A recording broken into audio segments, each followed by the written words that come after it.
नमस्कार दोस्तों, मैं हूं करीमुद्दीन। आज आपके समक्ष आप लोग देखेंगे आज की इस वीडियो में मैथमेटिक्स के वे क्वेश्चन, यानी कि जो पेपर पॉलिटेक्निक एंट्रेंस एग्ज़ाम की दृष्टि से आज हमारा पार्ट 3 होने जा रहा है। इसमें हर एक टॉपिक से एक एक क्वेश्चन मैं नोट आउट किया हूँ।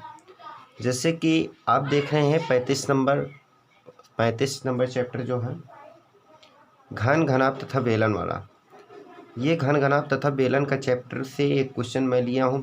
क्या है, चलिए। 20 सेंटीमीटर 10 सेंटीमीटर गुणे 7.5 सेंटीमीटर माप की कितने ईंटें 2 मीटर गुणे 3 मीटर गुणे 3 मीटर माप की टंकियाँ हैं जो 3/4 पानी से भरी हैं में डाली जाएं का मतलब क्या, ईंटें डाली जाएं कि टंकी पानी से बाहर न निकले। तो एक ईंट अपने आयतन का 1/5 भाग क्या है, कंडीशन भी दी है, 1/5 भाग वो सोख लेती है अपने आयतन का एक ईंट। जैसे कि आप देख रहे हैं ये टंकी हैं, ये हमारी टंकी है। इस टंकी के 3/4 भाग ये यहाँ तक पानी से भरा हुआ है। ठीक है, ऐसे ये आप देख लीजिए। ठीक है, तो 3/4 भाग भरा हुआ है, 1/4 भाग खाली है। ठीक, और एक ईंट का आयतन जैसे कि है 20 गुणे 10 गुणे 7.5। ये क्या है, किसमें, सेंटीमीटर में। एक ईंट का आयतन, एक ईंट का वॉल्यूम जो है दिया हुआ है। एक आप सामान्यतः जानते हैं कि जब कोई चीज़ किसी पार्ट में कोई बर्तन हो उसमें डाली जाती है तो अपने आयतन के बराबर जो है वो पानी बाहर निकालते हैं। लेकिन अब अगर एक ईंट का आयतन इतना है तो एक ईंट का वॉल्यूम हो गया। दिया हुआ कंडीशन क्या है कि एक ईंट अपने आयतन का 1/5 भाग पानी सोख लेती है। इसका मतलब अगर इस ईंट का आयतन इतना है, 1/5 सोख ले रही है, 1/5 भाग, तो जो बाहर निकाल रही है इस आयतन का बचा हुआ भाग कितना है, 4/5 भाग। इतना 4/5 भाग बाहर निकाल रही इस आयतन का 4/5 भाग। ठीक, ये हुआ। अब जो जैसे कि क्वेश्चन में दिया हुआ है टंकी का आयतन दिया हुआ है, टंकी का 2 गुणे 3 ये मीटर में है, मैं इसे सेंटीमीटर में बदल दूंगा। यानी 100 से, इसके लिए 100 से गुणा करूँ, गुणे 100 गुणे 100 गुणे 100 आ गए सेंटीमीटर में हमारा। ये टोटल टंकी का आयतन है, लेकिन जो खाली है वो 1/4 भाग खाली है, 1/4 भाग इतना खाली है। तो इतना भाग खाली है, इतना भाग जो है ये खाली है, और यही भाग हमें क्या है, भरना है। और एक ईंट डालने से आप देख रहे हैं कि कितना पानी ऊपर आ रहा है, यानी कि 1/5 भाग कंडीशन के हिसाब से सोख ले रहा है, 4/5 भाग इस आयतन का ऊपर आ रहा है।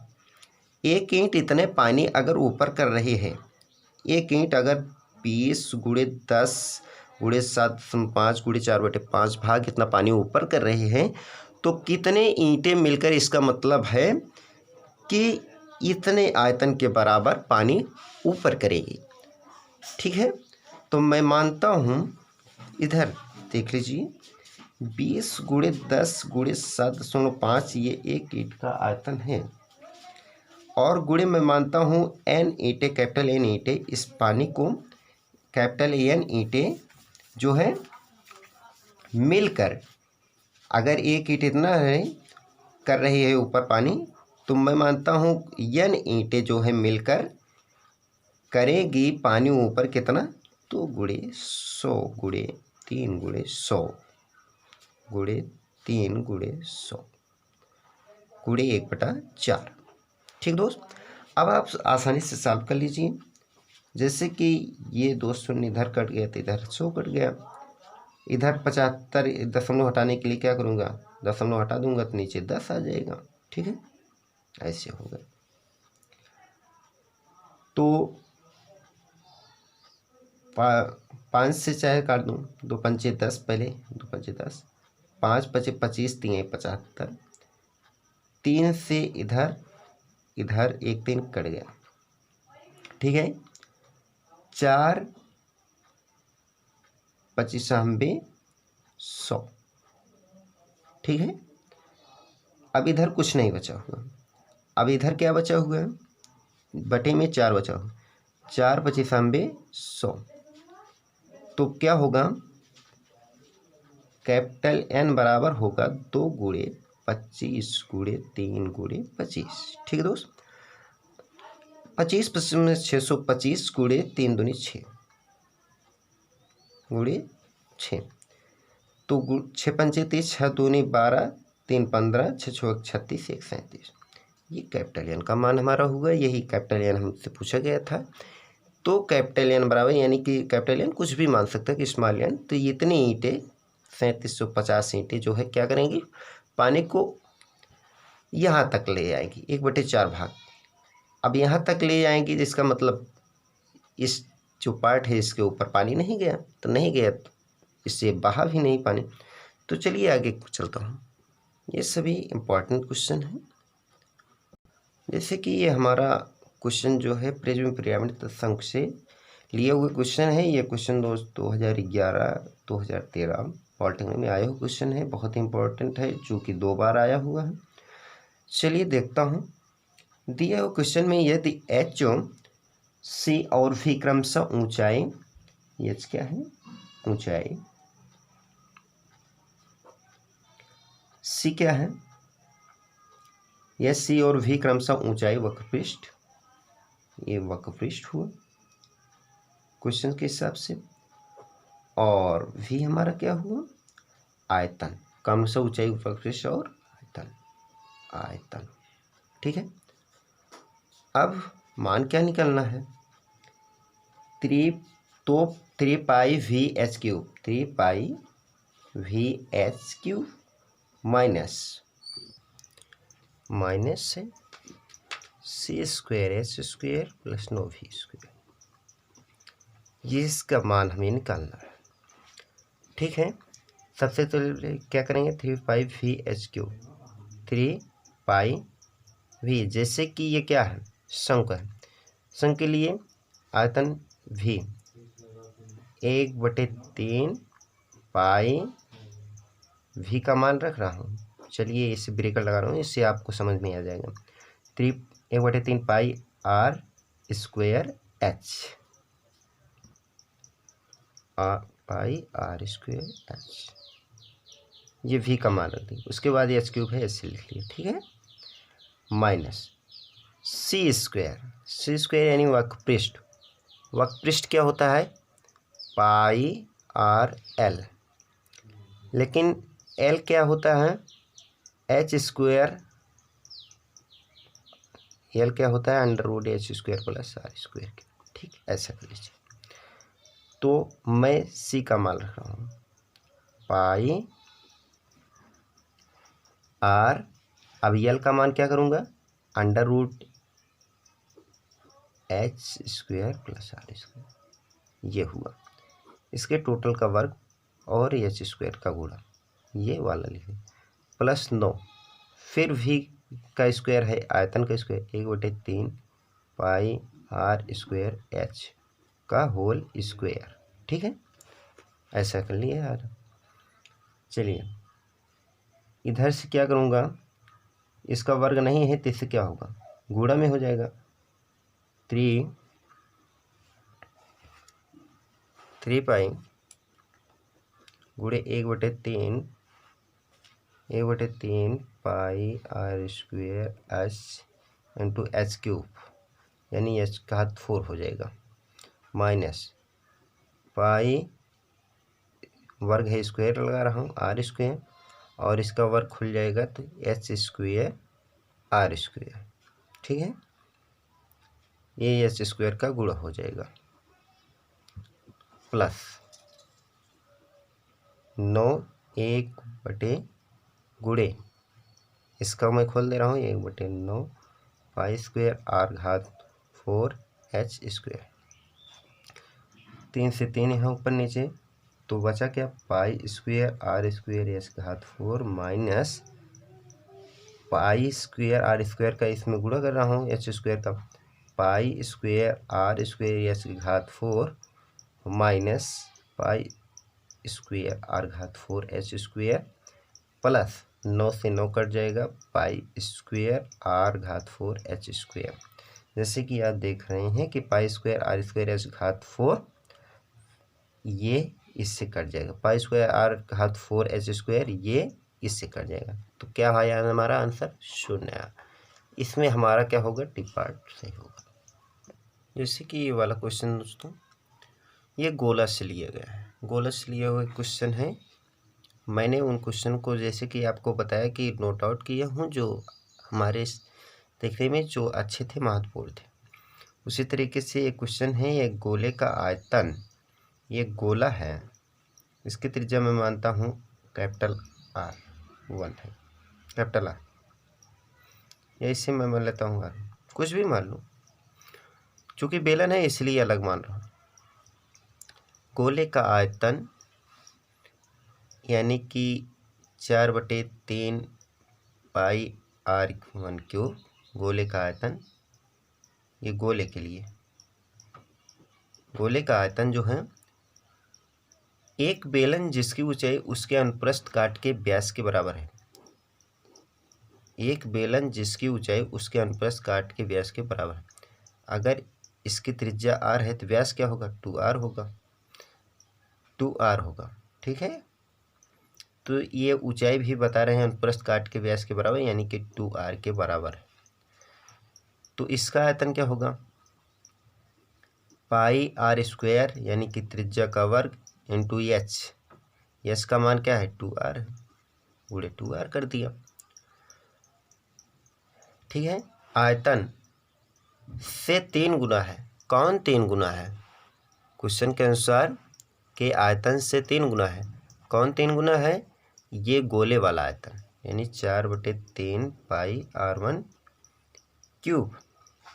ये इसके आयतन से यह 3 गुना है, इसका 3 गुना अगर कर देंगे तो इसके बराबर, ठीक है, कि आयतन से 3 गुना हो। उसके बाद क्वेश्चन में क्या पूछा जा रहा है देख लीजिए, गोले की त्रिज्या का बेलन के अर्धव्यास पर अनुपात, यानी कि R1 अनुपाते R2, ये पूछा जा रहा है मुझसे, ठीक है। इस 3 को इधर लाऊंगा तो यहाँ से कट जाएगा, यहाँ 3 3 हो जाएगा, तो 4/9 पाई R⁴ बराबर, ये मैंने इसको मान लीजिए मैंने R2 मान लिया हूँ, ये बेलन के लिए है ये, ठीक।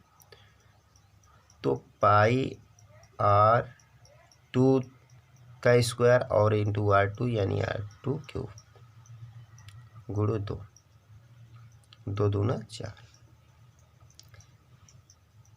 पाई से पाई दोनों तरफ कट जाएगा, तो 2/9 R⁴ बराबर R2³, R⁴ इसको इधर ले आऊँगा, बाएं तरफ R2³ हो जाएगा, बराबर हो जाएगा 9/2। अगर R1 अनुपाते R2 यानी कि दोनों तरफ वर्ग, मैं क्या ले लूँ, घनमूल ले लेता हूँ, R1/R2 बराबर होगा 9 की घनमूले 9/2, ठीक है, दोनों तरफ मैंने घनमूल ले लिया। तो ये चीज़ R1 R2 के यही चीज़ पूछा जा रहा है, यानी कि गोले की त्रिज्या से क्या, किसका, बेलन का, तो दोनों आ गया, दोनों का अनुपात। तो हमारा देख लीजिए कौन सा पार्ट इसमें सही होगा, इसमें हमारा डी पार्ट सही। ये अगला क्वेश्चन दोस्तों समकोणिक आवर्ती निर्देशांक से लिया हुआ क्वेश्चन है। ये हमें क्वेश्चन अच्छा लगा इसलिए मैंने इसे लिख लिया। देखिए क्या क्वेश्चन है, एक त्रिभुज का क्षेत्रफल 5 है, ठीक है। इसके दो शीर्ष 2,1 तथा 3,-2 है। तीसरा शीर्ष y बराबर x+3 पर पड़ता है। तीसरा शीर्ष क्या होगा, यही हमें ज्ञात करना है। जैसे कि अकॉर्डिंग क्वेश्चन अगर देखें, ये त्रिभुज है और इस त्रिभुज के ये दो शीर्ष हमें पता है, एक है 2,1, एक है 3,-2। तीसरा शीर्ष के लिए क्या बात की गई है, ये शीर्ष मैं मानता हूँ एच की, लेकिन एच के कहाँ पड़ता है, एक रेखा का समीकरण दिया गया है, ये y बराबर x+3, मतलब कि ये एच के x के स्थान पे मैंने एच लिखा, y के स्थान पे के लिखा, तो एच के का आने वाला मान जो है इसको, इसका मतलब संतुष्ट कर रही है, ये चीज़ हुई। शर्त के मुताबिक जो क्वेश्चन है ये चीज़ हुई कि ये मान अगर इस रेखा पर पड़ता, इस पर पड़ता है ये बिंदु, तो ये वाला इसको संतुष्ट कर देगा। तो चलिए, जैसे कि क्वेश्चन में दिया गया है क्षेत्रफल त्रिभुज का क्या है, 5। क्षेत्रफल कैसे ज्ञात करते हैं, 1/2 h के ऊपर निर्देशांक 2, 1, 3,-2 फिर h के, इसका क्षेत्रफल क्या है, 5, ठीक है। तो 2 का इधर बटे में इधर आएगा तो क्या हो जाएगा, गुणा हो गया, यानी 2×5 = 10 हो जाएगा। तो h1 से गुणा -2 के -4 इधर जाएगा तो उल्टा -3 +3 के +2 के 2h बराबर क्या होगा, 10। ये हो गया s -2 3 -2 के यानी कि प्लस का के बचा, प्लस का के -4 -3 -7 प्लस का 2h बराबर 10, यानी h प्लस के प्लस 2h बराबर क्या हो गया हमारा, ये हो गया 10 हो गया। अब इससे देखें, इधर देख लीजिए, ये 2h, ये 2h, एक h इधर, ये 2h, ये h क्या हो जाएगा, 3h प्लस के, ये इधर -7 है, इधर जाएगा तो क्या हो जाएगा, +7 में, यानी कि दाहिने तरफ 10 है तो 10 7 17 हो जाएगा। अब h और k की फॉर्म x y की जो ये चीज़ है, ये x के लिए मैंने यूज़ किया, y के लिए, इसका मतलब ये चीज़ इसको भी संतुष्ट करेगी। वो क्यों, क्योंकि एच के का संबंध जो जिस पर दिखाया गया है, तो ये संबंध एच के जो दिख रहा है, ये इसके y बराबर x+3, ये इस पर पड़ने वाले मान पे जो क्या हो जाएगी, संतुष्ट हो जाएगी। यानी ये है एच के बिंदु और इस ये जो रेखा का समीकरण दिए, दोनों एक पर पड़ रहे हैं। तो इसका मतलब मैं, अगर दोनों एक पर पड़ रहे हैं तो इसका मतलब y बराबर, मैं एच के लिए एच अगर x के स्थान पर है तो मैं क्या लिख दूंगा, 3h के स्थान पे x लिख दूंगा, प्लस के y के स्थान पे है, जिसमें y का मान हमारा क्या दिया हुआ है, x+3 बराबर 17, x+3 बराबर 17, तो 4x बराबर इधर 3 आ जाएगा तो माइनस में हो जाएगा, 14 आ जाएगा, तो 2 दूना 4, 2 से 14, यानी कि x बराबर 7/2, x बराबर 7/2 हमारा आ गया। अब इसी तरीके से मैं क्या करूँगा, y का मान निकाल लूँगा। तो y बराबर क्या होगा, y बराबर क्या होगा, इसमें रख दूँगा मान x+3 में, यानी कि इस x का मान 7/2 रखा, +3 ऐसे उतार लिया। तो 2 3 6 7 13, y बराबर 13/2। तो x का मान 7/2 आया और y का मान 13/2 आया। यही h और k के लिए जो है यूज हुआ था।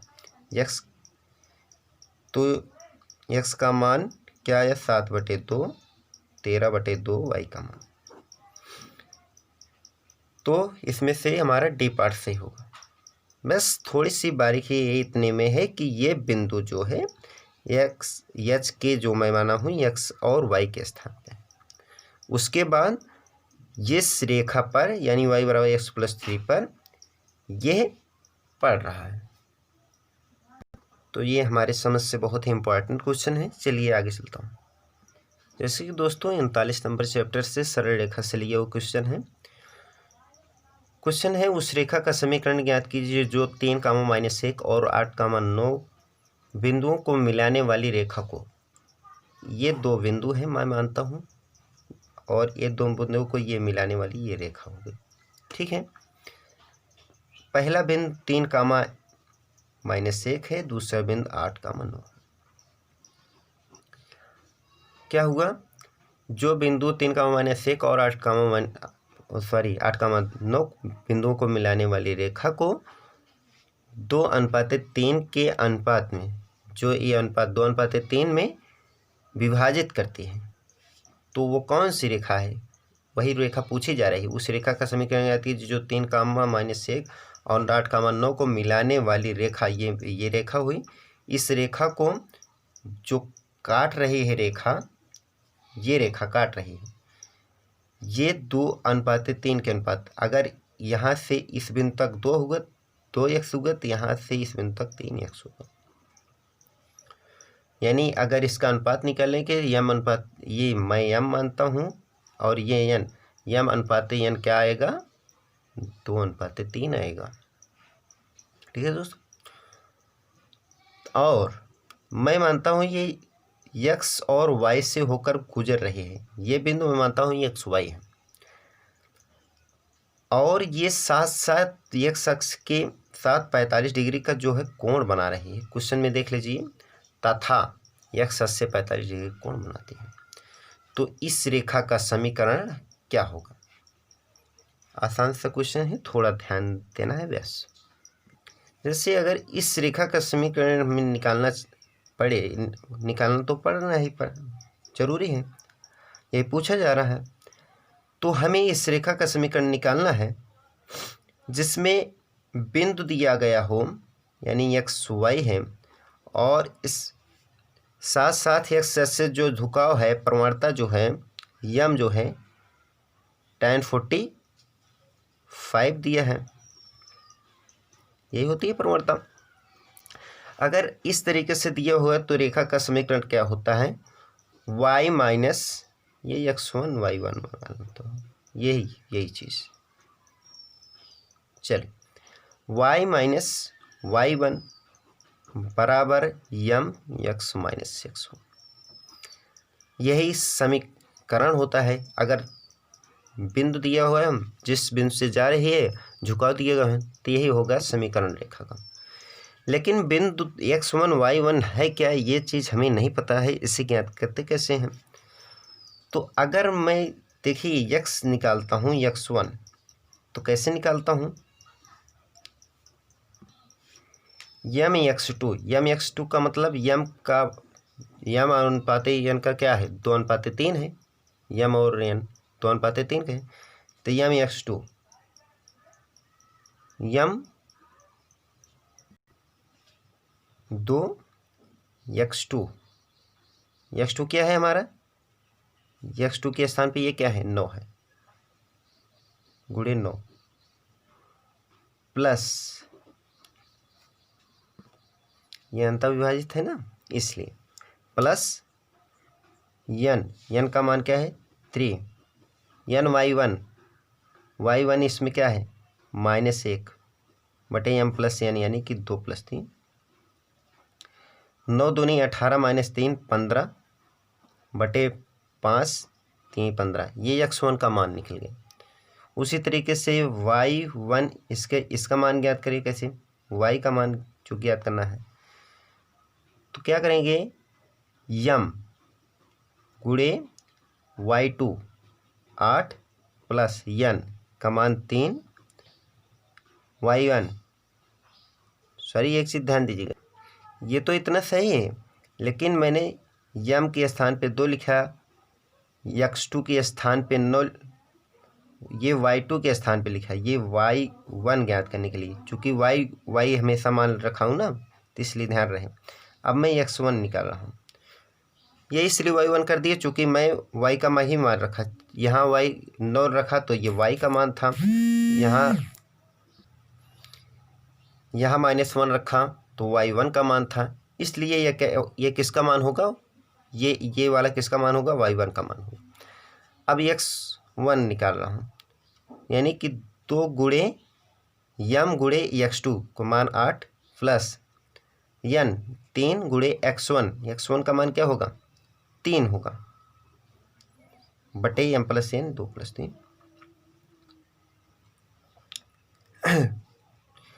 तो 9 8 दूनी 16, 3 त्रिका 9, 16 9 25 बटे 5, 5 बचे 25, इसका मतलब 5 3 आया, 5 3 आया, x y क्या आया, 5,3 आया, x1 y1 5,3 आया। अब ये 5,3 क्या करूँगा, x1 y1 के स्थान पे मैं यहाँ जो मैं अभी समीकरण निकाल के दिखाया कि इसका समीकरण अगर बिंदु दिया हुआ है, झुकाव दिए गए है, तो क्या होगा, y माइनस y1, तो y माइनस y1 का मान क्या रख दूँगा, 3 रख दूँगा, ये होगा बराबर यम प्रवणता tan 45 का मान 1 ही होगा, 1 ब्रैकेट में x माइनस x1 का मान क्या रखूँगा, 5 रखूँगा, तो y माइनस 3 बराबर x माइनस 5। इसे एक तरफ कर लीजिए, तो एक तरफ करेंगे क्या होगा, y ये इधर का आएगा तो -x हो जाएगा, -3 है प्लस इधर आएगा +5, तो -3 + 5 क्या होगा, प्लस का 2 होगा, बराबर क्या दाहिने तरफ कुछ नहीं बचेगा, इसका मतलब सुन, तो यही चीज़ हमारा क्या हो गई, यही रेखा का समीकरण। तो ये हमारा कौन सा पार्ट से है, इसका मतलब इसमें ये डी पार्ट से है। तो दोस्त ये था हमारा तीसरा पार्ट। अब आज के लिए इतना ही, बाकी मिलेंगे नेक्स्ट वीडियो में। जैसे कि मैंने पूरी कोशिश की है कि हर एक टॉपिक का हर एक महत्वपूर्ण क्वेश्चन आपके समक्ष मैंने रख दिया। तो ईश्वर से मेरी कामना है कि आप पॉलिटेक्निक एंट्रेंस एग्ज़ाम में अच्छे मार्क्स प्राप्त करें। आज के लिए इतना ही, धन्यवाद।